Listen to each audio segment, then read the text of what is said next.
उसकी निगाहें धुंधली हो गईं, विचार घूमने लगे। क्यों मैं उस स्थान तक पहुंचने में सक्षम था जहां शेनशी है? उसने ये सवाल जोर से नहीं पूछा, यह उसके दिल में ही दबा रहा, लेकिन इसके निहितार्थ उसकी रगों में चीख रहे थे। ये था उसका क्यों। क्या इसका कारण पितृदेवी का शून्य शरीर था जो अब उसके भीतर विद्यमान था?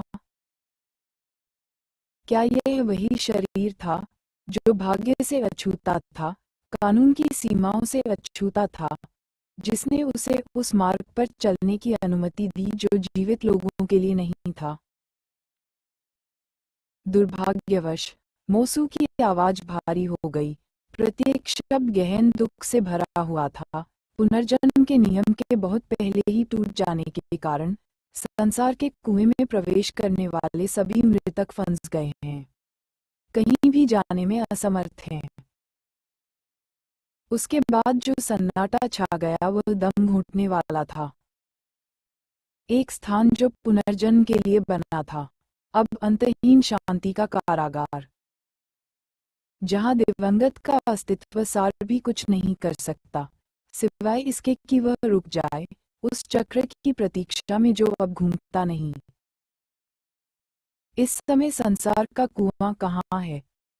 युनचे ने अचानक पूछा। उसकी आवाज तीखी, आग्रहपूर्ण थी, तनाव को ऐसे चीरती हुई जैसे पेट में बिजली कौंध रही हो। मोसू ने अपनी नजरें थोड़ी ऊपर उठाई, मानो वह अपनी आत्मा में गहराई से अंकित किसी स्मृति में झांक रहा हो। मेरे पिता ने एक बार मुझसे कहा था, उन्होंने धीरे धीरे शुरुआत की, उनकी आवाज में श्रद्धा और गंभीरता थी। ये सुनिश्चित करने के लिए कि केवल अस्तित्व का सार ही संसार के कुएं में प्रवेश कर सके, इसे विनाश के नियम से संतृप्त भूमि में रखा जाना चाहिए। समस्त सृष्टि में इसका शुद्धतम रूप है। जैसे ही ये शब्द लोगों के दिमाग में बैठे, एक सामूहिक सदमे में सभी लोग डूब गए। और तब युनचे का शरीर हिंसक रूप से कांप उठा। एक दिव्य बिजली की तरह उसके मन में एक अनुभूति कौंधी और एक नाम उसके होठों से कांपते हुए बुदबुदाहट के साथ निकला। अंतहीन कोहरा। मोसू ने धीरे से सिर हिलाया, जिससे यह बात पुष्ट हुई जिसकी कल्पना करने की किसी ने हिम्मत नहीं की थी। हाँ, अंतहीन कोहरा सागर। अधिक सटीक रूप से, इसकी सबसे गहरी गहराइयां। एक ऐसी जगह जो विनाश कानून से इतनी घुटन भरी है कि एक भी प्रवेश नहीं कर सकता। इस बार आश्चर्य सर्वव्यापी था। मुंह खुले के खुले रह गए, आंखें चौड़ी हो गईं। देवता भी अविश्वास में जड़वत खड़े रह गए। अंतहीन कोहरा सागर, पूरे रसातल का सबसे भयावह अराजक क्षेत्र। एक ऐसी जगह जहां मानो आकाश ही टेढ़ा मेढ़ा हो। एक ऐसी जगह जिसने पूरी विरासत, देवताओं, सेनाओं को निगल लिया था, और अब ये प्रकट हो गया था। ये संसार के कुएं का विश्राम स्थल था। मोसू की पुष्टि सुनकर युनचे का पूरा दिमाग हिल गया, मानो उसकी खोपड़ी के अंदर बिजली गिर गई हो। वह लड़खड़ाते हुए एक कदम पीछे हट गया, उसकी छाती तेजी से ऊपर नीचे हो रही थी। वह इतना करीब था, उसने फुसफुसाते हुए कहा, उसकी आवाज फुसफुसाहट से थोड़ी ही ऊपर थी। उसके अस्त-व्यस्त विचारों के बीच उसकी आत्मा में एक कोमल, निर्मल आभा उभरने लगी, जैसे तूफान को चीरता हुआ सूरज। उसकी सांसें स्थिर हो गईं और भावनाओं की टूटती लहरें शांत होने लगीं, मानो एक अंधियारा विचार क्रिस्टलीकृत होने लगा हो। हालांकि पुनर्जन्म का नियम टूट गया है, मोसू ने आगे कहा, उसकी गहरी निगाह सीधे युनचे पर टिक गई। सच्ची मृत्यु होते ही सारा अस्तित्व सार संसार के कुएं में खींच लिया जाता है। युनचे की पुतलियां सिकुड़ गईं। और फिर मानो उसकी आत्मा में एक ब्लेड घुसा दिया हो, मोसू ने निश्चित सत्य बोला। एक कहावत ये भी है कि यदि सच्ची मृत्यु हो भी गई हो तो भी व्यक्ति पुनर्जीवित हो सकता है यदि उसका अस्तित्व सार संसार के कुएं से वापस लाया जाए। वे शब्द बिजली की तरह गिरे। उन्होंने युनचे की छाती को चीर डाला, अंदर की हर दीवार को तोड़ दिया। उस क्षण में सब कुछ संरेखित हो गया। संसार का कुआं, अस्तित्व सार, शेनशी। यदि वह उस स्थान में प्रवेश कर सकता था, नहीं, उसे पहले भी एक बार वहां खींचा जा चुका था। तब वह उसे वापस ला सकता है। नहीं, कुएं में समस्त अस्तित्व सार समाहित था। सब लोग, हर कोई जो सचमुच मर गया था।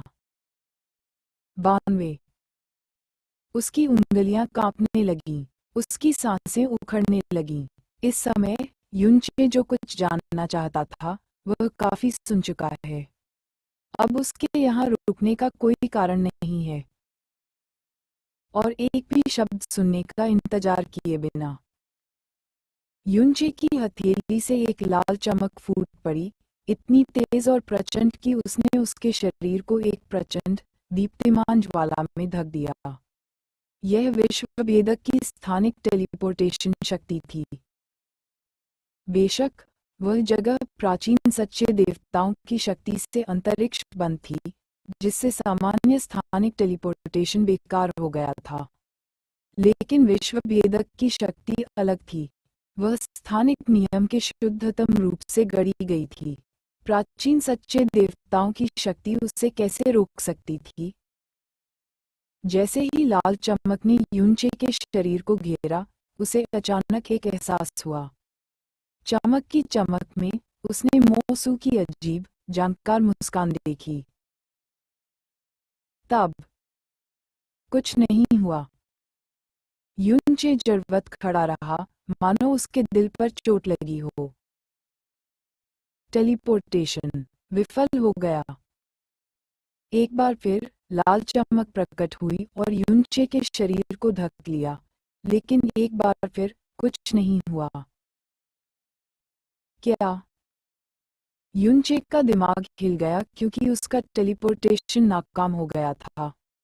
वह टेलीपोर्टेशन जिसमें वर्ल्ड पीस की स्थानिक शक्ति समाहित थी, नाकाम हो गया था। ये काम नहीं करेगा, चाहे जितनी भी कोशिश कर लो। पूरी जगह जगह से बंद है, मोसू ने सिर हिलाते हुए कहा। यह निश्चित रूप से कोई सामान्य अंतरिक्ष ताला नहीं है। ये संभवतः शैतान जाति का स्वर्गीय खजाना है। लीसू की आवाज युनचे के मन में गूंज उठी। मैं कोई रास्ता सोचूंगी, लीसू ने कहा और युनचे ने मन ही मन सिर हिलाया। युनचे ने अंततः अपना टेलीपोर्टेशन प्रयास छोड़ दिया क्योंकि उसकी नजरें धीरे धीरे मोसू की ओर मुड़ गईं। उसके चेहरे पर एक हताश भाव भर आया। तुम सचमुच कोहरे के सम्राट हो, एक धीमी सी फुसफुसाहट गूंजी। उल्लू तितली दिव्य साम्राज्य की ओर से पान बुवांग ने अपनी मुट्ठी कसकर भींचे हुए ये दृश्य देखा। अतीत की यादें उसकी आंखों के सामने घूम गईं और एक गहरी सांस के साथ उसे सच्चाई का एहसास हुआ। ऐसा लग रहा था कि आज उसे अपने स्वामी की कृपा का बदला अपनी जान देकर चुकाना होगा। बस अभी भी बहुत सी चीजें हैं। मैं आपसे पूछना चाहता हूँ। पवित्र मंच के शीर्ष पर मोसू युनचे को देखता है जो पराजित दिखता है, जैसा उसने कहा था। उस समय जब मुझे पता चला कि तुम युनचे कोहरे के सम्राट हो जो स्वतंत्रतापूर्वक यात्रा कर सकते थे। अंतहीन कोहरे का सागर। हालांकि आपने शुद्ध भूमि में जो किया वह कई लोगों के लिए दुखदायी था। मैंने इसे जाने देने का फैसला किया। जाओ, अपने बड़े भाई के सम्मान में। मोसू की नज़र कुछ देर के लिए मीन कोमचान पर पड़ी, जो मानो अपनी आत्मा ही चकनाचूर कर चुका था। मीन जियानिक्सी की बाहों में बेजान पड़ा था। फिर मोसू की नज़रें हुआ कीगन की गोद में बैठी हुआ कैली पर पड़ीं। कारण सरल था। यदि आप किसी ऐसे स्थान से आसानी से गुजर सकते हैं जहां मैं भी नहीं पहुंच सकता, तो हो सकता है, शायद, आप संसार के कुएं तक पहुंचने का रास्ता खोज सकें। मैं झूठ नहीं बोल सकता और यह नहीं कह सकता कि ऐसी कोई चीज नहीं है जो मैं, इस दुनिया का शासक, नहीं चाहता, विशेष रूप से ऐसी जगह से। मोसू ने अपनी बात जारी रखी, उसकी आवाज में खेद था। लेकिन दुर्भाग्यवश आपने सीमा पार कर ली। सभी लोग ध्यानपूर्वक सुन रहे थे कि सम्राट क्या कह रहे थे। कुछ लोग अर्थ समझ रहे थे, जबकि अन्य लोग उलझन में रहे, स्थिति की जटिलताओं को समझने के लिए संघर्ष करते रहे। केवल प्राचीन सच्चे देवता ही पूरी तरह समझ पाए कि उनके स्वामी क्या चाहते थे, लेकिन उस क्षण उपस्थित सभी लोगों को ये समझ में आ गया कि रसातल सम्राट ने शुरुआत में युनचे को क्यों आज़ाद होने दिया था, ये जानते हुए भी कि वह कोहरा सम्राट था। रसातल सम्राट संसार के कुएं से कुछ चाहता था, लेकिन वह वास्तव में क्या था, यह एक रहस्य बना रहा, जो केवल प्राचीन सच्चे देवताओं को ही ज्ञात था। मैंने सीमा पार कर ली है। हा हा हा, हा हा हा। हंसी बेकाबू होने वालों की रीढ़ में सिहरन पैदा कर गई। इसने कई लोगों को चौंका दिया, उन्हें भ्रमित और अनिश्चित बना दिया। लाइन, हा हा हा। उसकी हंसी और तेज और उन्मादी हो गई, मानो कोई पागल आदमी जिसने तर्क और संयम की सारी समझ खो दी हो। तुम ऐसे बोलते हो जैसे तुम धर्मी हो। तुम ऐसे बोलते हो जैसे तुम दुनिया के हीरो हो, जबकि तुम बिल्कुल मेरे जैसे हो। हा हा हा हा। उसकी आवाज फट गई और उसकी हंसी की गर्जना पूरी दुनिया में गूंज उठी, जो कड़वाहट और उपहासपूर्ण तिरस्कार से भरी थी। भीड़ ने एक दूसरे को देखा, उनकी उलझन बढ़ती जा रही थी। वे एक दूसरे को घूर रहे थे, यूं के शब्दों का मतलब समझ नहीं पा रहे थे। क्या रसातल सम्राट ही यहाँ नायक नहीं है? आखिरकार उसने रसातल को, जो कभी जीवनहीन और मृत्यु से शून्य था, रहने योग्य बनाने के लिए अनगिनत बलिदान दिए थे। रसातल को आज जैसा बनाने के लिए उसके और पूर्व देवताओं द्वारा अपना सर्वस्व बलिदान करने के अनगिनत अभिलेख मौजूद हैं।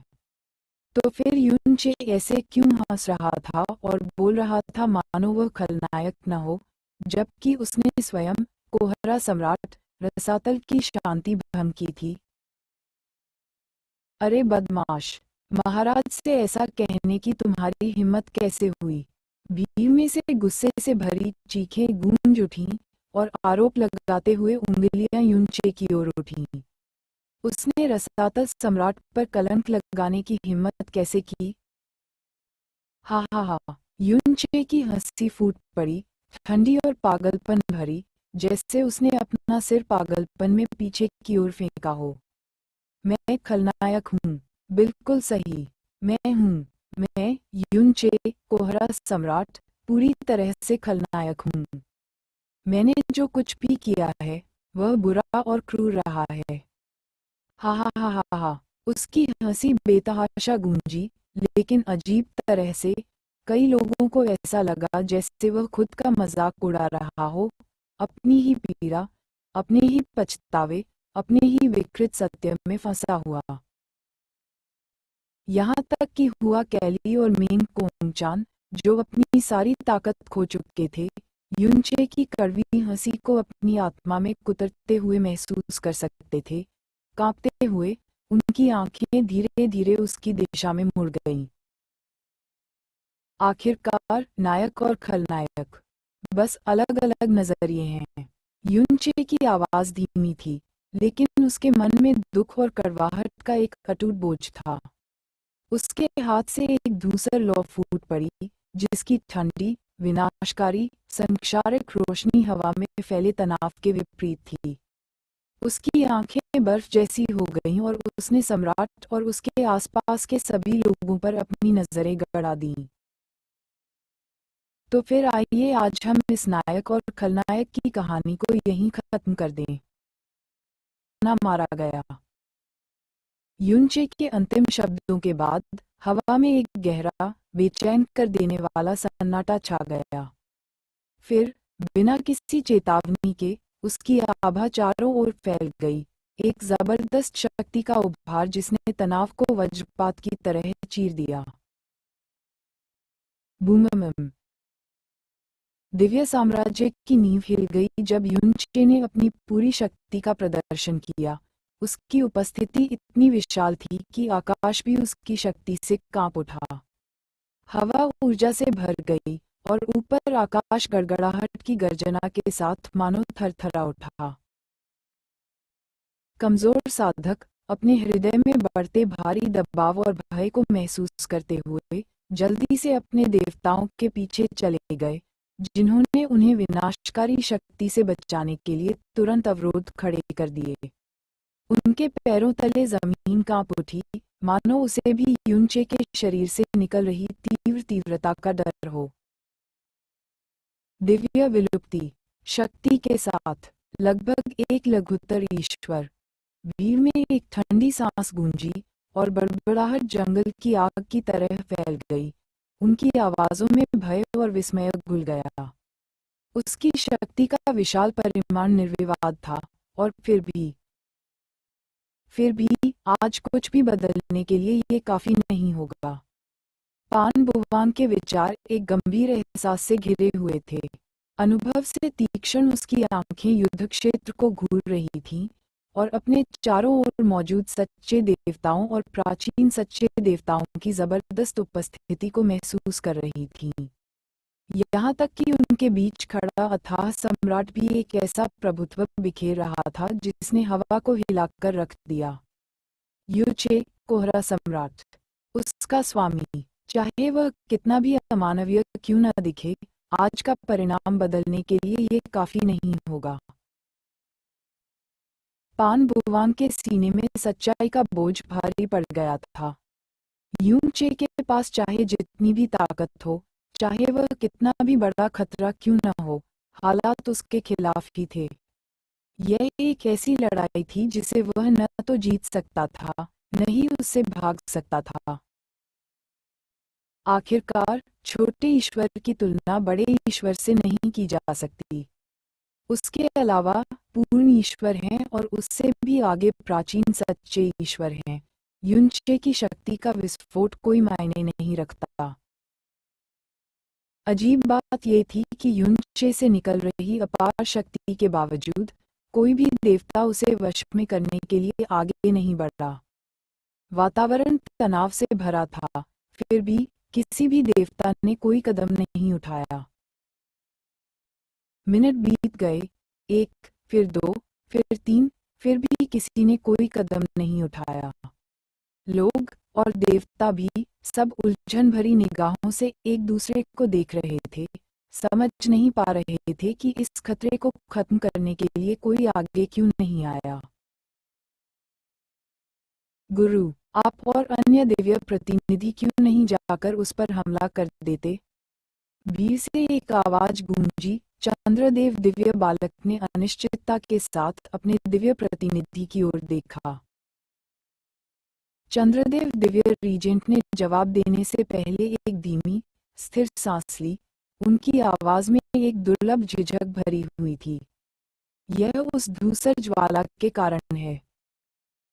भीड़ चुप हो गई और झुककर चंद्रदेव दिव्य रीजेंट बोलते रहे। उनकी निगाहें युनचे से कभी नहीं हटी। निश्चित रूप से युनचे की शक्ति हमारे देवताओं के बराबर नहीं है, लेकिन वह ज्वाला ये सभी कारणों से परे भयानक है। उनके शब्दों ने मानो भीड़ को अचानक ज्ञान दे दिया। जैसे ही एहसास हुआ, पूरे इलाके में एक सामूहिक सांस की गूंज गूंज उठी। युनचेक के हाथ में अभी भी घूमती हुई अजीब सी धूसर लौ को देखकर उनकी हड्डियों में एक गहरी ठंडक दौड़ गई। ये सिर्फ लौ की ताकत नहीं थी, बल्कि उससे निकलने वाला शुद्ध, अकथनीय आतंक था। यहाँ तक कि देवता भी, खासकर वे जिन्होंने इसकी विनाशकारी शक्ति को प्रत्यक्ष रूप से देखा था, स्तब्ध रह गए। जो लोग आगे बढ़कर युनचे की जान लेने को आतुर थे, अब हिचकिचा रहे थे। उनके कदम उस भयावह धूसर लौ को देखते हुए लड़खड़ा रहे थे। ऐसा लग रहा था जैसे वह हवा को ही नियंत्रित कर रही हो, प्रकृति की एक ऐसी शक्ति जिसके पास जाने की कोई भी बेपरवाही से हिम्मत नहीं जुटा पा रहा था। ये सच था कि कोहरे के सम्राट युनचे ने अनंत कोहरे के सागर में अपने दुश्मनों पर विजय पाने के लिए घनी अथाह धूल के दमन पर भरोसा किया था। यहाँ अथाह धूल के सहारे के बिना उसकी युद्ध शक्ति कमजोर थी, यहाँ तक कि एक सच्चे देवता से भी कम। लेकिन ये धूसर ज्वाला, ये बिल्कुल अलग थी। यह एक ऐसी शक्ति थी जो समझ से परे थी, एक ऐसी शुद्ध और विनाशकारी शक्ति जिसके प्रकोप के आगे प्राचीन सच्चे देवता भी हार गए थे। मोसू की नजर उस अजीब सी धूसर लौ पर टिक गई। उसकी आंखें अविश्वास से सिकुड़ गईं। मैंने इसे पहली बार प्रत्यक्ष रूप से देखा था। आदिकाल में भी ये लौ अस्तित्व में नहीं थी, यहाँ तक कि उसके बड़े भाई के लिए भी नहीं। युनचे जैसे व्यक्ति के लिए, जिसे अपने बड़े भाई की शक्ति विरासत में मिली थी, ऐसी लौ चलाना, जो उसका बड़ा भाई भी नहीं कर सकता था। क्या हो रहा था? ये शक्ति उसकी समझ से परे थी, ये तर्क के परे थी, फिर भी यह निर्विवाद रूप से वास्तविक थी। युनचे के रहस्य उससे भी ज्यादा थे जितना उसने सोचा था। युनचे के पहले कहे गए शब्द उसके दिमाग में गूंजने लगे। जब उसने एक पल के लिए विचार किया, उसके बाद उसने बिग राइज की ओर सिर हिलाया, जो लियू शियाओ को रोके हुए था। उसे मत मारो, सम्राट की आवाज लियू शियाओ के मन में साफ गूंज उठी, जिससे प्राचीन सच्चे ईश्वर के मन में सिहरन दौड़ गई। मोसू अपनी सीट पर वापस बैठते ही अपनी मुद्रा बदल गया। उसकी नजर युनचे से हट ही नहीं रही थी। ये सच था कि वह अपने हाथ के एक झटके से युनचे की जान ले सकता था। उसे कुचलना उसके लिए सांस लेने जितना आसान होता, लेकिन ऐसा करने की कोई जरूरत नहीं थी। आखिरकार वह रसातल का सम्राट था, अपने से कहीं कमजोर, सच्चे देवताओं के दायरे तक भी न पहुंचे ऐसे व्यक्ति से निपटना उसके लिए बहुत ही नीचता की बात थी। सच्चे देवता उस ज्वाला से डरते थे, और प्राचीन सच्चे देवता भी। फिर भी कुछ लोग थे जो आगे आने को तैयार थे। कुछ, जैसे लियू शियाओ, युनचे के प्रति इतनी गहरी नफरत रखते थे कि वह स्वर्ग से भी टक्कर लेती थी। यही नफरत उन्हें वह करने पर मजबूर करती थी जिससे दूसरे डरते थे। लेकिन फिलहाल मोसू नियंत्रण में था। उसकी ठंडी आंखें युनचे को देख रही थीं। उसके भीतर एक शांत संकल्प पनप रहा था। महायाजक लियू शियाओ, जिन्हें मुख्य पुजारी ने रोक रखा था, अंततः रिहा कर दिए गए। दूर हटो, देवताओं की दहाड़ गूंजी, और एक पल में आसपास की भीड़ तूफान से पहले पत्तों की तरह बड़ी तेजी से भाग गई। सच्चे देवताओं और प्राचीन सच्चे देवताओं ने, दोनों ने युनचे और लियू शियाओ के खड़े होने के क्षेत्र को अलग थलग करते हुए सुरक्षात्मक अवरोध खड़े कर दिए, मानो इन दो शक्तिशाली शक्तियों के बीच अपरिहार्य टकराव को रोकने के लिए। पान बुवान की आंखों में भावनाएं झलक उठीं जब वह दृश्य देख रहा था। स्थिति की गंभीरता उस पर भारी पड़ रही थी। जल्द ही घुटन भरे माहौल में लियू शियाओ युनचे के सामने पहुंच गया। युवक का शरीर पहले से ही अशुभ धूसर ज्वाला में लिपटा हुआ था। वही ज्वाला जिसने लिंग शियार की जान ले ली थी, वह ज्वाला जिसने एक युग के अंत का संकेत दिया था। लियू शियान का बूढ़ा जर्जर चेहरा यूं चेप पर टिकी रही, मानो रहस्यमयी सा लग रहा हो। उसकी कोमल आंखें और मुस्कान गायब हो गई थीं। एक पल के लिए उसके आसपास की दुनिया धुंधली सी हो गई। युद्ध के मैदान की आवाजें उसके मन में उमड़ती यादों के सैलाब में डूब गईं। वह, जिसने अपना सब कुछ, यहाँ तक कि अपनी जान भी, इसी आदमी को दे दी थी, उस आदमी को जिसने उसकी जान ले ली थी, फिर भी किसी तरह आगे बढ़ता रहा। उसका दिल क्रोध, दुख और अविश्वास के जटिल मिश्रण से सिकुड़ गया। मरते हुए भी लिंग जियान ने अपनी शक्ति यूनचे को समर्पित कर दी थी। एक क्षण के लिए उसकी नजर दूर स्थित हुआ कैली की ओर गई और उसके मन में अधिकाधिक यादें कौंधने लगीं। लियू जियाद की आंखें सिकुड़ गईं। इस विडंबना का भार उसकी आत्मा को कुतर रहा था। हा हा हा। लियू जियान की हल्की, लगभग मजाकिया हंसी फूट पड़ी। उसकी नजरें यूनचे पर लौट आईं। आवाज में कोई गर्मजोशी नहीं थी, मानो उसमें कोई गहरा अर्थ छिपा हो, किसी कहीं गहरे अंधेरे की अभिव्यक्ति। अपनी सारी ऊर्जा रोकने में लगा दो, वरना मर जाओगे। लीसू की आवाज यूनचे के मन में गूंज उठी। उसके हर शब्द में तत्परता और भय समाया हुआ था। बिना किसी हिचकिचाहट के यूनचे के चारों ओर शक्तिशाली अवरोध प्रकट हो गए, जो सुरक्षात्मक ऊर्जा से जगमगा रहे थे, और आसन्न संघर्ष का दबाव असहनीय होता जा रहा था। सील करने वाले बादल सूर्य को बंद कर रहे हैं। यूनचे की दहाड़ पूरे युद्ध क्षेत्र में गूंज उठी, उसके संकल्प की घोषणा। अपनी तकनीक को अब और न छिपाते हुए उसने अपनी शक्तियों का पूरा बल जुटाया। उसका शरीर तनकर प्राचीन सच्चे ईश्वर की शक्ति के लिए तैयार हो गया।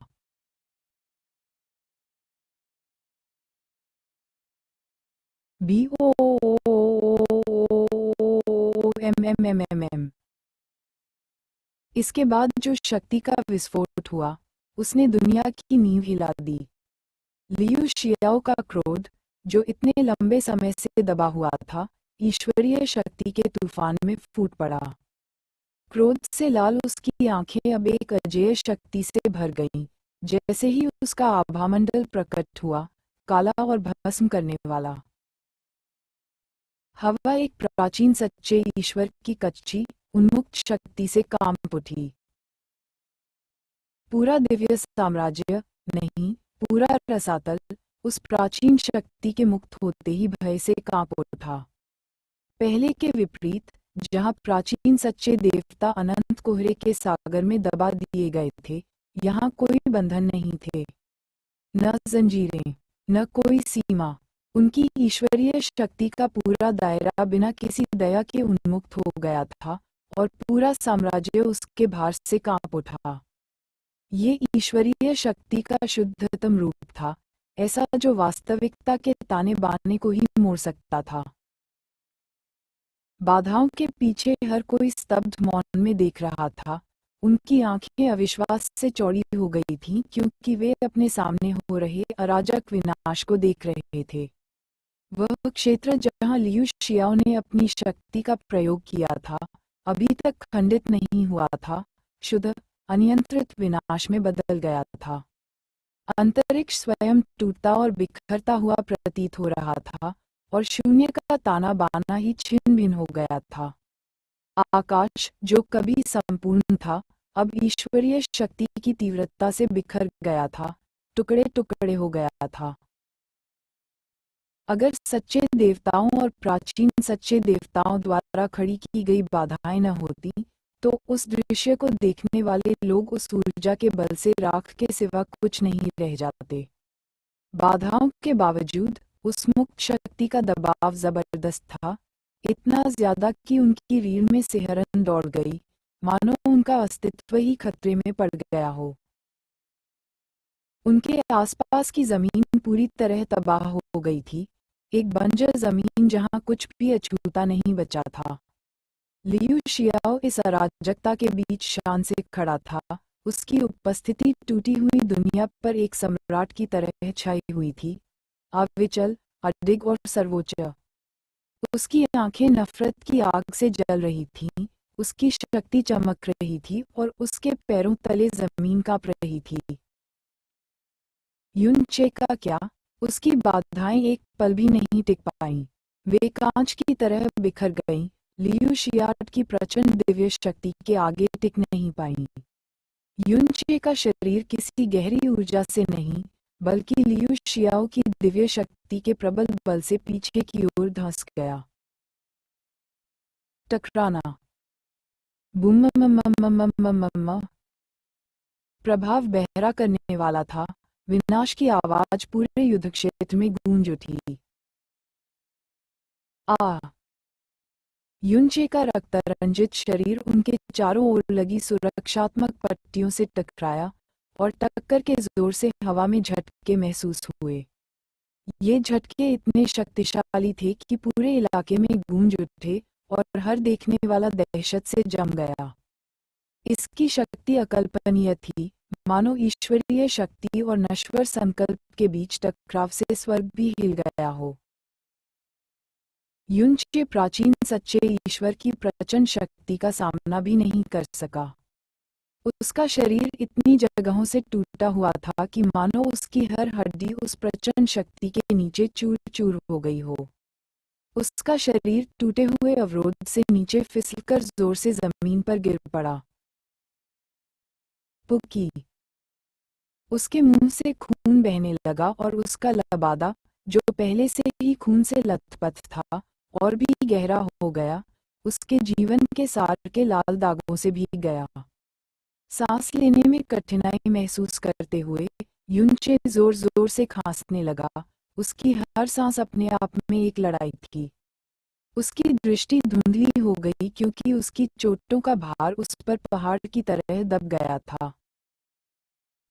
आकाश में लियू शियाओ ने उस पर अपनी निगाहें गड़ा दी, उसकी आंखें ठंडी और भावशून्य थीं क्योंकि वह युनचे के ऊपर उठने के दयनीय संघर्ष को देख रहा था। यह अलग है ना? लियू शियाओ की आवाज शांत लेकिन तीखी थी, मानो कोई ब्लेड सन्नाटे को चीर रहा हो। अंतहीन कोहरे के सागर में हमारे देवताओं पर हुए दमन के कारण आप युनचे कोहरा सम्राट राजा थे, लेकिन यहाँ जहाँ कोई दमन नहीं है, हम देवता सभी के स्वामी हैं, और आप हमारी शक्ति का सामना भी नहीं कर सकते।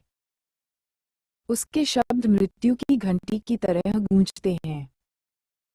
अभी मत मरो, लियू शियाओ ने भावशून्य स्वर में कहा, फिर भी उसके अंदर एक ऐसी ठंडक थी जो मानो उनके आसपास की हवा को जमा रही हो। अभी भी हमारे पास बात करने के लिए बहुत सी बातें हैं। उसकी आवाज दहाड़ या चीख नहीं थी, बल्कि कहीं ज्यादा ठंडी, बर्फ जैसी घोषणा थी। फिर भी उस शांति के भीतर एक स्पष्ट, अटूट नफरत थी जो वहां मौजूद हर किसी के दिलों में चुभ रही थी। मानो उसके अस्तित्व का सार ही जहर से भरा हुआ था। युनचे के लिए उसकी नफरत उसके हर शब्द में साफ झलक रही थी। जल्द ही लियू शियाओ आसमान से नीचे उतरा, उसकी उपस्थिति युद्धभूमि पर छाया हुई थी। वह युनचे से कुछ ही किलोमीटर की दूरी पर शान से उतरा, उसकी नजरें उसके सामने खून से लथपथ आकृति से हट ही नहीं रही थीं। वह स्थिर खड़ा रहा, युनचे को ठंडी, अविचल निगाहों से देखता रहा, मानो उनके बीच की दूरी बढ़ती जा रही हो, शारीरिक रूप से भी और हवा में लटके तनाव के भार से भी। खांसी। लियू शियाओ द्वारा प्रक्षेपित दैवीय शक्ति के प्रभाव से क्षत विक्षत और टूटा हुआ युनचे आखिरकार खुद को संभालने में कामयाब रहा। उसका शरीर दर्द से कांप रहा था, हर हरकत एक कष्टदायक प्रयास थी, लेकिन वह ऊपर की ओर घूर रहा था, उसकी ठंडी, अथाह काली आंखें लियू शियाओ पर टिकी थीं। उसके होठों पर लगे खून और उसकी चोटों के भारी बोझ के बावजूद उसकी निगाहों में अदम्य विद्रोह की झलक थी। युनचे के शरीर के चारों ओर जो धूसर ज्वाला कभी प्रचंड रूप से जल रही थी, अब पूरी तरह बुझ चुकी थी। प्राचीन सच्चे ईश्वर के प्रहार की अपार शक्ति ने ज्वाला पर उसके नियंत्रण को छिन्न भिन्न कर दिया था, जिससे वह हवा में धुएं की तरह लुप्त हो गई थी। अब युनचे लियू शियाओ के सामने खड़ा था, उसका शरीर कांप रहा था, मुश्किल से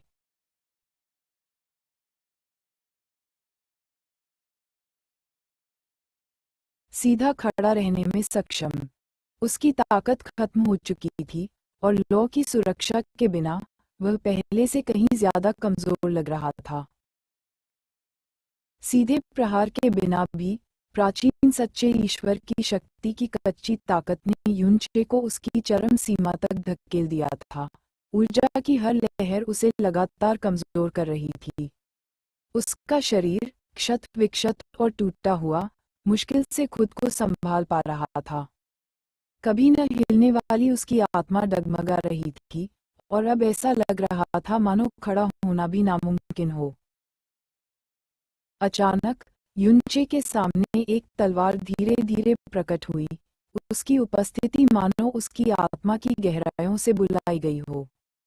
युनचे ने उसे कसकर पकड़ लिया और उसका जाना पहचाना वजन उसे जमीन पर ला रहा था।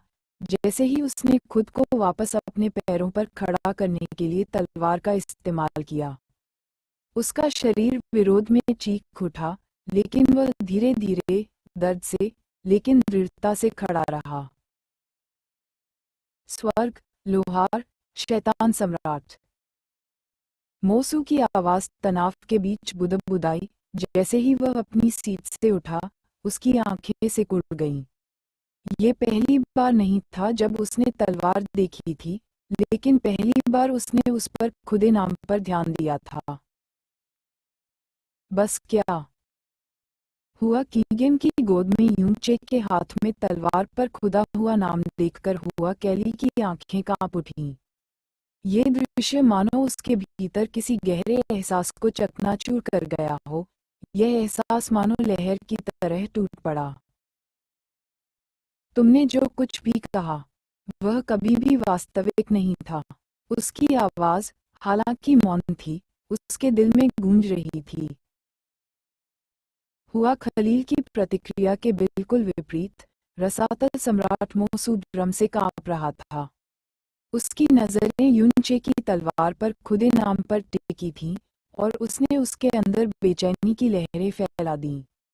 यहाँ तक कि लियू शियाओ भी क्षण भर के लिए स्तब्ध रह गया। उसकी भौहें अविश्वास से सिकुड़ गईं। अन्य प्राचीन सच्चे देवताओं ने भी यही भ्रम साझा किया। उनका कभी शांत रहा धैर्य अब डगमगा गया था। युचे, क्या तुम्हारी यह तलवार क्या है? अचानक रसातल सम्राट मोसू अपनी सीट से उछल पड़ा। उसकी आवाज में एक असामान्य तत्परता थी।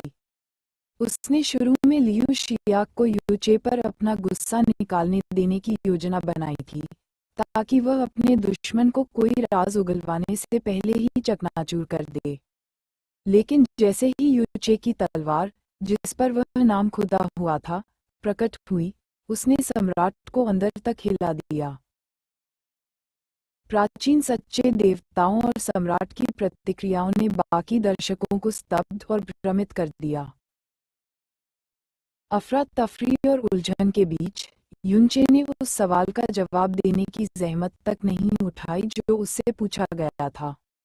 उसका पूरा ध्यान अपने ऊपर बैठे प्राचीन सच्चे देवता लियू शियाओ पर था। उसकी निगाहें गहरी और अटल थीं, मानो उसने पहले ही अपना रास्ता चुन लिया हो और उसे पता हो कि आगे क्या होगा। जैसे ही वह अपने होंठ से आखिरी खून पोंछता है, वह अचानक मुस्कुराता है और दहाड़ता है। हे, क्या आप बस इतना ही कर सकते हैं? उनकी टिप्पणी से लियू जियाओ की मूर्छा दूर हो गई और लियू जियाओ का मुंह फड़कने लगा। आप प्राचीन सच्चे ईश्वर मुझे आसानी से कुचल सकते हैं, फिर भी ऐसा करने के बजाय आप इस छोटे से खेल का आनंद लेना पसंद करते हैं।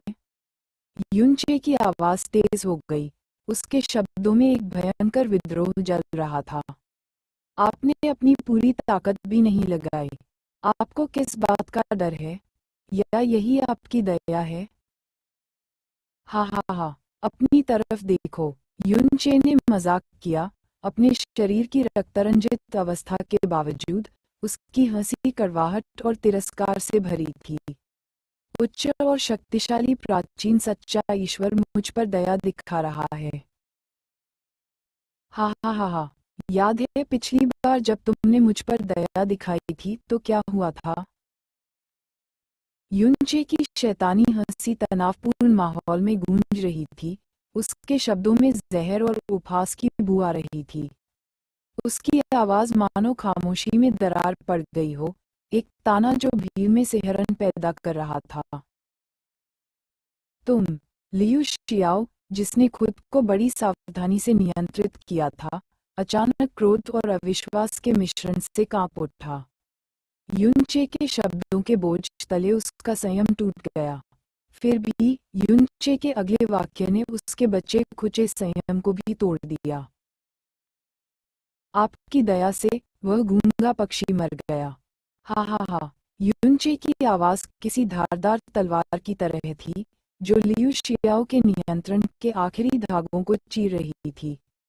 हर शब्द, हर शब्दांश लियू शियाओ के दिल में सीधे चुभता हुआ प्रतीत हो रहा था, किसी भी शारीरिक घाव से भी ज्यादा गहरा। लिंग जियान की मौत का जिक्र मानो किसी प्राणघातक आघात की तरह लगा, और लियू शियाओ के भीतर का दुख, क्रोध और अपराध बोध शुद्ध क्रोध के तूफान में फूट पड़ा। एक पल में उनके आसपास की हवा बढ़ती हुई शक्ति से घनी हो गई, और लियू शियाओ का क्रोध उससे पूरी तरह से निगल गया। आकाश कांप उठा जब लियू शियाओ के पीछे 6 दिव्य लोक प्रकट हुए, और उनकी उपस्थिति ने उनके आसपास के स्थान को विकृत कर दिया। प्राचीन सच्चे ईश्वर की शक्ति का बल एक ज्वार की लहर की तरह प्रकट हुआ, जिसकी तीव्रता अथाह थी। युद्ध क्षेत्र का हर इंच लियू शियाओ की पूरी शक्ति के दबाव में कंपन कर रहा था। हवा ऊर्जा से फट गई, और जमीन कांप उठी मानो लियू शियाओ की उस अपरिष्कृत शक्ति से धरती ही पीड़ा में हो। साफ था कि लियू शियाओ पागल हो चुका था। उसकी बुद्धि उस नुकसान के असहनीय दर्द और बदला लेने की इच्छा से ग्रस्त हो चुकी थी। बी ओ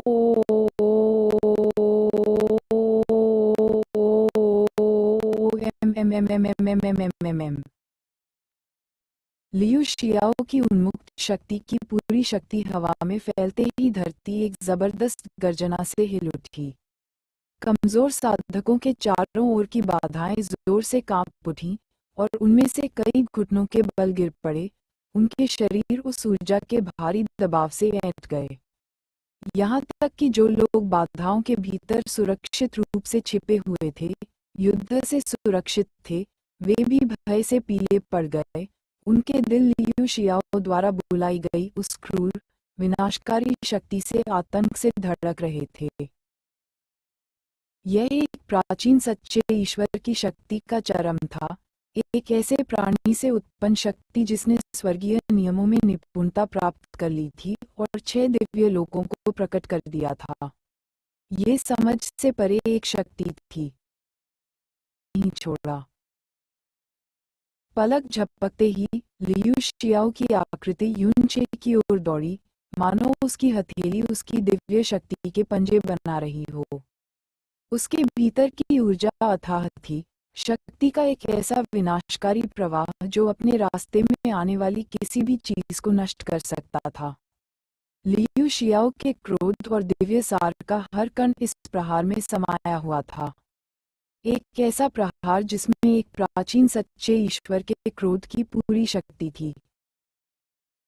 दिव्य आकृति युनचे की ओर उभरी, प्रकृति की एक ऐसी शक्तिशाली शक्ति की ऐसा लग रहा था मानो समय भी उसकी शक्ति से झुक रहा हो। टिप्पणियां। वोट। अध्याय 2217 पीछा और अराजकता। रुकोपप। इंतजार। लियू। एमएमएमएम। बूम। उनकी गति के बल से जमीन कांप उठी। जैसे ही वे आगे बढ़े, उनकी दिव्य शक्ति प्रज्वलित हो उठी। हवा ऊर्जा से भर गई जब उन्होंने अपनी सीमाएं पार कर लीं और युनचे पर पड़ने वाले विनाशकारी प्रहार को रोकने की कोशिश की। महायाजक वान दाओ अपनी मूल शक्ति के आधार पर प्राचीन सच्चे देवताओं के समूह में सबसे कमजोर थे। जैसे ही वे आगे बढ़े, मुख्य पुजारी अविश्वसनीय तेजी से उनके आगे निकल गए। उनका रूप धुंधला गया, लेकिन बेग्राइज की अपार शक्ति के बावजूद वे लियू शियाओ और युनचे से दूरी कैसे कम कर सकते थे, जो अब एक दूसरे के इतने करीब थे। दोनों प्राचीन सच्चे देवताओं के चेहरे पीले पड़ गए जब वे बेताब होकर आगे बढ़ रहे थे, लेकिन ये दूरी पार करना असंभव लग रहा था। उनके प्रयास कठिन थे और इस एहसास के बोझ ने उन्हें और भी हताश कर दिया। इस बीच रसातल सम्राट मोसू ने बिना किसी हिचकिचाहट के काम किया।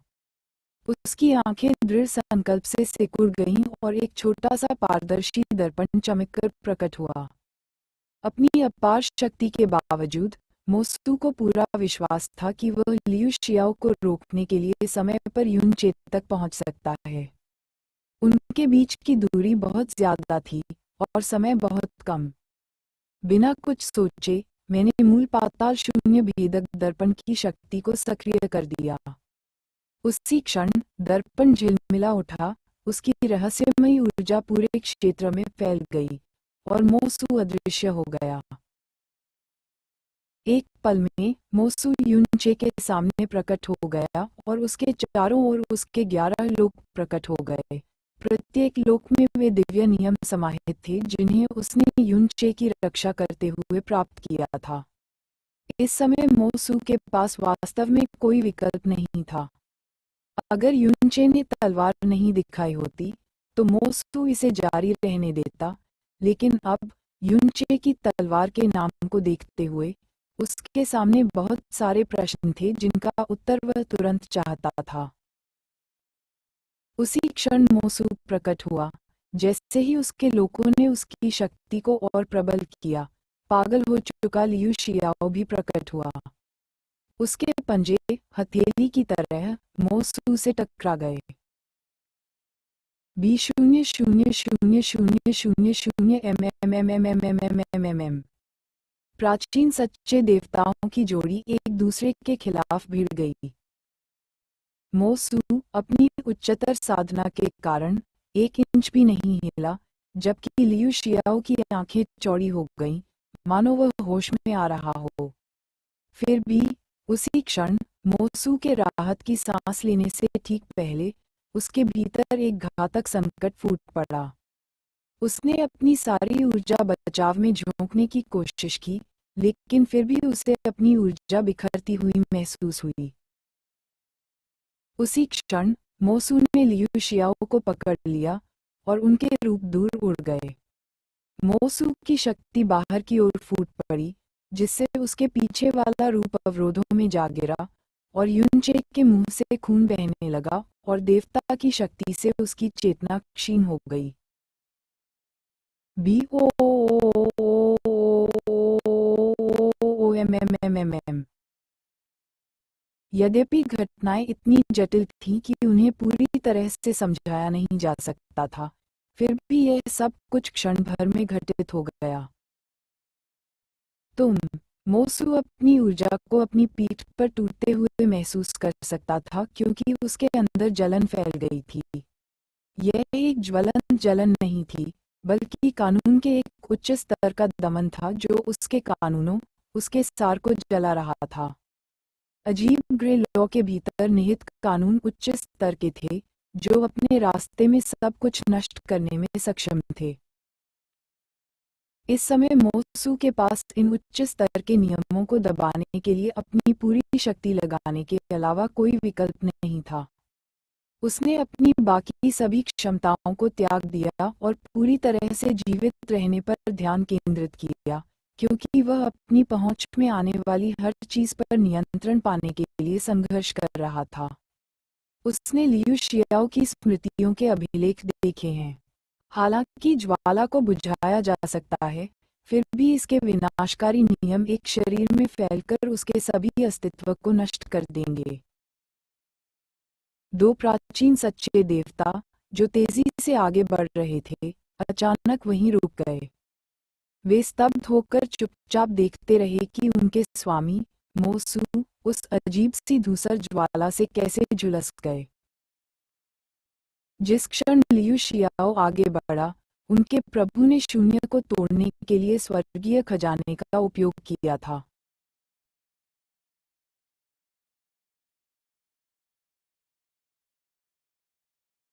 फिर भी उसी क्षण मानो युनचे ने पहले ही भविष्यवाणी कर दी थी कि कोई उसकी रक्षा के लिए आएगा। युनचे की हथेली अचानक धूसर ज्वाला से भड़क उठी और उसने उसे आगे बढ़ा दिया। यह एक जाल था। युनचे ने शुरू से ही इसकी योजना बना ली थी। उसने प्राचीन सच्चे देवताओं की अपनी तलवार के प्रति जिज्ञासा जगाकर ही लियू शियाओ को क्रोधित किया था। वह जानता था कि अगर लियू शियाओ ने उसे मार दिया तो उन्हें कभी भी वह उत्तर नहीं मिलेगा जिसकी उन्हें जरूरत थी। यूचे ने अपनी जान की बाजी लगा दी थी कि कोई उसकी रक्षा के लिए आगे आएगा। यूचे ने तलवार का नाम बताया था, बस इसी पल के लिए। इसी पल के लिए, किसी के आगे आकर उसके जाल में फंसने के लिए। और बदकिस्मती से वह व्यक्ति उनका अपना भगवान था। मोसू की पीठ पर ग्रे ज्वाला का प्रहार हुआ, वही ज्वाला जिसने लिंग जियान की जान ले ली थी। जैसे ही सच्चे देवताओं को यह एहसास हुआ, उनकी निगाहें उस दृश्य की ओर उठ गईं, उनकी आंखें अविश्वास से चौड़ी हो गईं। उसी क्षण देवताओं को एहसास हुआ कि क्या हुआ था। युनचे का गोरा शरीर, जो टूटकर अवरोधों से चिपका हुआ था, जो कुछ क्षण पहले तक बेजान सा लग रहा था, अचानक प्रकाश गहन ऊर्जा के एक तीव्र उभार के साथ फूट पड़ा, उसके शरीर से नहीं, बल्कि उसकी आत्मा से। लीसू की शक्ति प्रकट हुई, दर्द और विनाश को चीरती हुई, उन घावों को भरती हुई जिन्हें ठीक करना असंभव था। यह ऊर्जा युनचे की आत्मा में भर गई, उसके अस्तित्व के मूल में गहराई तक पहुंच गई। यह उसे पूरी तरह से ठीक करने के लिए काफी नहीं था। उसका शरीर मोसू की शक्ति से बहुत ज्यादा नष्ट हो चुका था, चकनाचूर हो चुका था।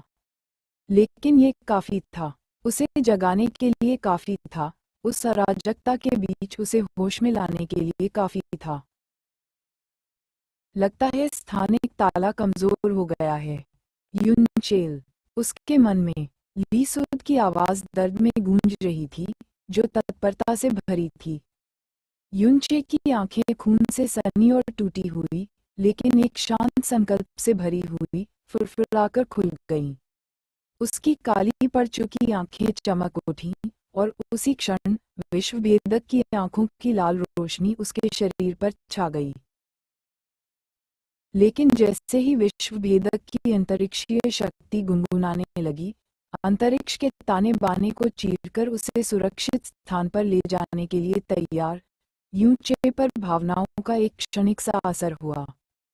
शायद ये राहत की बात थी कि उसकी योजना सफल हो गई थी, कि उसका बच निकलना आखिरकार मुमकिन हो गया था, और एक बार के लिए वह सब कुछ पीछे छोड़कर अनंत कोहरे के सागर में विलीन हो जाएगा।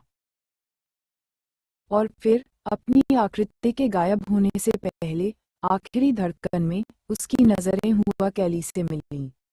बस एक पल के लिए दोनों की नजरें एक दूसरे से मिलीं, और उस छोटे से पल में मानो वह उसे अलविदा कह रहा हो, यह उसकी आकृति के अंतरिक्ष की गहराइयों में विलीन होने से पहले की एक आखिरी खामोश विदाई थी।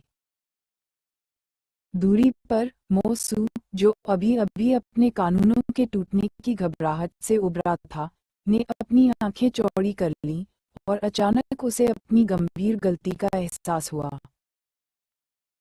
नीदर मिरर स्पिरिट, मैक्सू दहाड़ा। उसकी आवाज में तत्परता भरी हुई थी और उसने दांत पीस लिए। उसी क्षण मूल नीदर शून्य भंग दर्पण की आत्मा उसके मन में चीख उठी। उसकी आवाज में शक्ति और हताशा दोनों थी। बहुत दूर टेलीपोर्ट का उपयोग करने से मेरी शक्ति बहुत अधिक खर्च होगी। मैंने पहले ही बहुत अधिक उपयोग कर लिया है। आत्मा के शब्द धीमे हो गए। वह झिझक रही थी और चिंता से भर गई थी। मैं अब युनचे को नहीं खो सकता, मोसू ने आदेश दिया, और उसकी बात पूरी होने से पहले ही आत्मा को रोक दिया। उसका निश्चय बिल्कुल स्पष्ट था। ठीक है, आत्मा ने दहाड़कर जवाब दिया, मानो खुद को अपरिहार्य के लिए समर्पित कर दिया हो।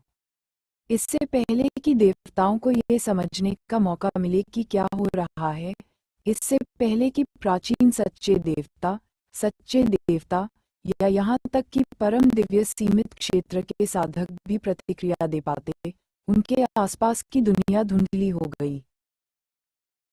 उस क्षण दृश्य बदलते ही उनकी दृष्टि टिमटिमा गई। एक अचानक प्रचंड शक्ति ने वास्तविकता के उनके बोध को बदल दिया। समय मानो झुक गया और अंतरिक्ष फैल गया, मानो वे सभी दिव्य शक्ति के किसी भंवर में फंस गए हों। उनके और उनके गंतव्य के बीच की विशाल दूरी उस ऊर्जा में समा गई और पलक झपकते ही सब कुछ बदल गया। उस भूमि से, जहां पर अथाह धूल मुश्किल से दिखाई दे रही थी, वे अचानक एक ऐसे स्थान पर पहुंच गए जहां पर घनी अथाह धूल उन्हें दबाती हुई महसूस की जा सकती थी, मोटी और दम घुटने वाली।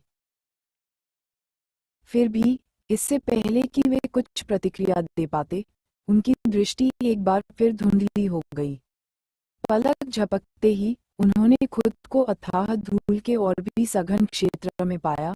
हवा भारी हो गई और नीचे की जमीन हिलने लगी, क्योंकि टेलीपोर्टेशन की शक्ति ने काम करना शुरू कर दिया था।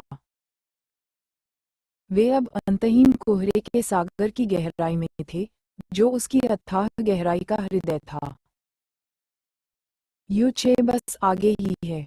उसके पीछे अथाह सम्राट मोसू की आवाज वहां मौजूद सभी लोगों के मन में गूंज उठी। उनका स्वर आदेश और तत्परता से तीखा था। उसी क्षण मानो सब कुछ अपनी जगह पर आ गया। बिना किसी संदेह के सब समझ गए।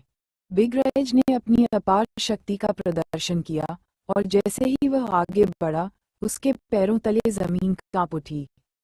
लियू शियाओ और वान डैन ने भी उसका अनुसरण किया।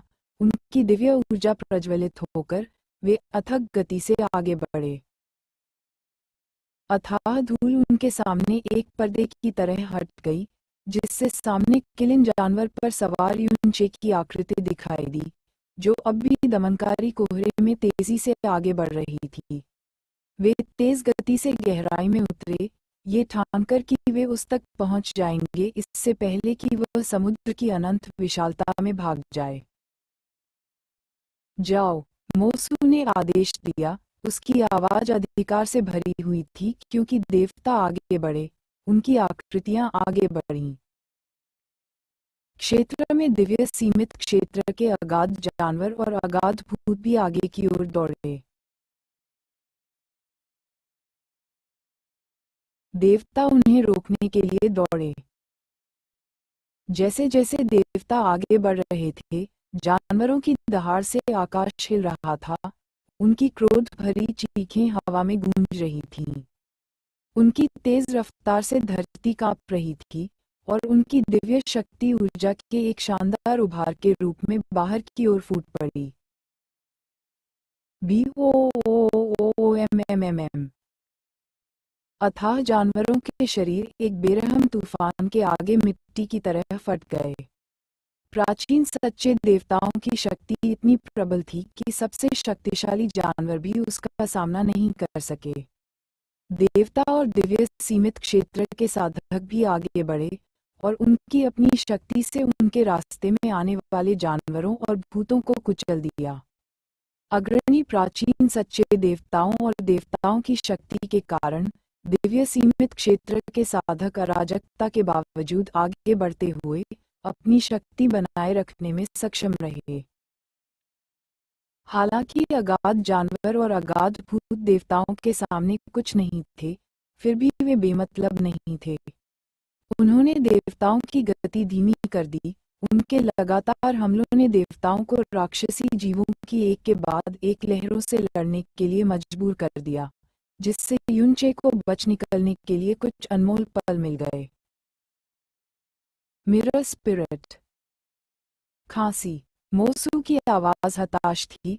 उसका शरीर कांप रहा था क्योंकि वह दूर से युनचे की आकृति को छोटा होते देख रहा था। दर्पण की शक्ति को सक्रिय करने का तीव्र तनाव उस पर भारी पड़ रहा था। उसकी सुरक्षा, जो कभी मजबूत और अडिग थी, अब खतरनाक गति से ढह रही थी। वह महसूस कर सकता था कि उसके नियम टूट रहे हैं, टूटे हुए कांच की तरह फीके पड़ रहे हैं। मैं अब और नहीं कर सकता। दर्पण आत्मा की आवाज निराशा और थकान से भरी हुई गर्जना से भर गई। वह समझ गई थी कि मोसू क्या करना चाहता था, लेकिन उसकी भी सीमा समाप्त हो चुकी थी। यहाँ अंतरिक्ष के ढांचे को भेदने के लिए अपार ऊर्जा की आवश्यकता थी। दर्पण आत्मा को संभलने के लिए समय चाहिए था, वरना वह पूरी तरह से क्षीण हो सकती थी। वह अपनी शक्ति को और कम नहीं कर सकती थी। अथाह गहराई स्वयं पतन के कगार पर थी। उसे ईश्वरीय क्षेत्र में प्रवेश करने के लिए अपनी अंतिम शक्ति बचाकर रखनी थी। कोई चारा न होने के कारण मैक्सू असहाय होकर युनचे को दूर जाता देख रहा था। उसके मन में असफलता के विचार उमड़ रहे थे, लेकिन वह इस पल को हाथ से जाने नहीं दे सकता था। एक कर्कश दहाड़ के साथ उसने अपने लोगों को पुकारा, जानवरों पर ध्यान न दें, युनचे को भागने न दें। उसकी दिव्य शक्ति हवा में गूंज रही थी, उनके नीचे की जमीन हिल रही थी। उसके आसपास के सभी लोग दृढ़ निश्चय से एक दूसरे को देख रहे थे। उनकी आंखें दृढ़ निश्चय से भरी हुई थीं। उन्होंने दांत पीस लिए और एक साथ आगे बढ़े। उनकी शक्ति प्रज्वलित हो उठी और वे युनचे के पीछे तेजी से बढ़े और कुछ बचे हुए जानवरों को पीछे छोड़ते हुए उनका पीछा करने लगे। जहां तक मोसू की बात है, उसके नियमों को लगी चोट और उसके शरीर को धीरे धीरे धूसर ज्वाला द्वारा भस्म कर दिए जाने के कारण उसके पास अपनी बची हुई सारी शक्ति अनंत कोहरे के सागर से बाहर निकलने में झोंकने के अलावा कोई विकल्प नहीं था। उसकी ऊर्जा का हर एक अंश भागने में लगा हुआ था। उसके शरीर की जलन और टूटे हुए नियमों का दर्द लगभग असहनीय था। हर गुजरते पल के साथ वह अपने सार को उधेड़ता हुआ महसूस कर सकता था। अपने फैसले की कीमत उस पर भारी पड़ रही थी। निराशा के इस क्षण में मोसू को अपनी सारी आशा अपने देवताओं पर रखनी पड़ती है। जानवरों की दहाड़ हवा में गूंज रही थी, जिससे अंतहीन कोहरे का केंद्र हिल रहा था। अनंत कोहरे के बाहरी क्षेत्र में कियाने यंग र, जिसका स्वर्णिम रूप चमक रहा था, जागृत हो गई। उसने एक सर्वोच्च दिव्य गुरु अगाध राक्षस का वध करने के बाद अभी अभी सांस ली ही थी कि उस राक्षस की दहाड़ ने उसकी आत्मा में एक आघात पहुंचा दिया। हालांकि उसकी साधना दिव्य विलोपन क्षेत्र के प्रथम स्तर तक पहुंच गई थी, लेकिन चुराए गए खजाने की बदौलत उसे अभी भी अपनी रगों में रक्त कांपता हुआ महसूस हो रहा था। दहाड़ की शक्ति ने उसकी आत्मा को थरथरा दिया। क्या? उसने धीरे से बुदबुदाया। उसकी आंखें कोहरे की गहराइयों को देख रही थीं। फिर भी अपनी नई ताकत के बावजूद वह घने अथाह में केवल कुछ हजार ही देख पा रही थी। अनंत कोहरे के सागर का विस्तार उसकी समझ से परे था, और वह जानती थी कि जो कुछ भी उस गर्जना का कारण बना था, वह उसकी पहुंच से बहुत दूर था। मुझे ये जगह छोड़नी होगी। उस जानवर की दहाड़ की तीव्रता और उसकी जबरदस्त ताकत ने उसे एक फैसला लेने पर मजबूर कर दिया। अब समय आ गया था कि वह अंतहीन कोहरे के सागर को छोड़ दे। वह जितनी देर वहां रुकी, यह उतना ही खतरनाक होता गया। वह मुड़ी और उस दिशा में बढ़ने लगी जहां अथाह धूल कम हो रही थी, एक सुरक्षित रास्ते की उम्मीद में। अनंत कोहरे के सागर से पूरी तरह बाहर निकलने से पहले ही एक जानी पहचानी आवाज हवा में गूंजी। वह ठिठक गई, उसके कदम रुक गए और वह स्रोत की ओर मुड़ी। धुंध से 3 आकृतियां उभरीं और उसकी ओर बढ़ीं। ईश्वरीय क्षेत्र, पूर्वी दिव्य क्षेत्र, हिमगीत क्षेत्र। बूम। आकाश कांप उठा जब सफेद बर्फ लड़ती आकृतियों के हिंसक टकराव से फट गई। उनकी शक्तियों ने स्वर्ग को हिला दिया। रुको, वान रुको। एक हताश आवाज चीखी, एक पिता की पीड़ा भरी विनती। वह भयभीत होकर देख रहा था कि उसकी बेटी उन्माद और अराजक अवस्था में खोई हुई, बिना किसी हिचकिचाहट के लगातार हमला कर रही थी। उसके आकाश कांप उठा जब सफेद बर्फ लड़ती आकृतियों के हिंसक टकराव से फट गई। उनकी शक्तियों ने स्वर्ग को हिला दिया। रुको, वान रुको। एक हताश आवाज चीखी, एक पिता की पीड़ा भरी विनती। वह भयभीत होकर देख रहा था कि उसकी बेटी उन्माद और अराजक अवस्था में खोई हुई, बिना किसी हिचकिचाहट के लगातार हमला कर रही थी। उसके चिल्लाने के बावजूद कोई प्रतिक्रिया नहीं हुई, पहचान का कोई संकेत नहीं मिला। वह बहुत दूर जा चुकी थी। मर जाओ, मर जाओ, मर जाओ, हा हा हा, मर जाओ। योद्धा की आवाज पागलपन से विकृत बर्फ में गूंज रही थी, एक बेकाबू रक्तपिपासा से भरी हुई। देवलोक युद्ध से भी कहीं ज्यादा भयानक चीज से ग्रस्त था, शैतान की नफरत। जो लोग इससे संक्रमित थे, वे अपनी सारी अक्ल खो बैठे, मारने की इच्छा से ग्रस्त हो गए। उनके मन चकनाचूर हो गए और उनके पीछे सिर्फ विनाश ही बचा। रुको। पिता की आवाज तनावपूर्ण और टूटी हुई थी क्योंकि वह उस तक पहुंचने की पूरी कोशिश कर रहा था। उसका दिल टूट गया जब उसे एहसास हुआ कि चाहे वह कितनी भी बार पुकारे, वह उसे सुन नहीं पा रही थी। उसकी बेटी, जिसे उसने पाला था, अब उसकी रक्तपिपासा की कठपुतली से ज्यादा कुछ नहीं थी। B000000 लड़ाई जारी रही, लेकिन आखिरकार पिता को अपनी जिंदगी का सबसे दर्दनाक फैसला लेने पर मजबूर होना पड़ा। आंखों में आंसू लिए, दांत पीसते हुए उसने अपनी बेटी को नीचे गिरा दिया। उसकी बाहों में उसका शरीर गिर पड़ा और आखिरकार उसे शांति मिली। वान र आ आ पिता की आवाज फट गई। उनका शरीर दुख से कांप रहा था। वे अपने निर्जीव शरीर को पकड़े हुए थे। उनका हृदय टुकड़ों में टूट रहा था। क्यों? आखिर मैंने क्या कर दिया? क्यों? आ दुर्भाग्य से ये दुखद दृश्य सिर्फ स्नोसॉन्ग क्षेत्र तक ही सीमित नहीं था। ये ईश्वरीय क्षेत्र के सभी दिव्य क्षेत्रों में फैल रहा था और उनकी दुनिया के हर कोने को छू रहा था। निम्नतम गहन ऊर्जा वाले लोगों से लेकर ईश्वरीय क्षेत्र के शिखर पर बैठे लोगों तक, जब तक वे शैतानी घृणा से संक्रमित रहे, सभी ने अपना विवेक खो दिया। इस पागलपन ने उन्हें निगल लिया, उन्हें हिंसक, रक्तपिपासु प्राणियों में बदल दिया, जिन्हें विनाश के अलावा किसी चीज की परवाह नहीं थी। एक व्यक्ति को छोड़कर कोई अपवाद नहीं था।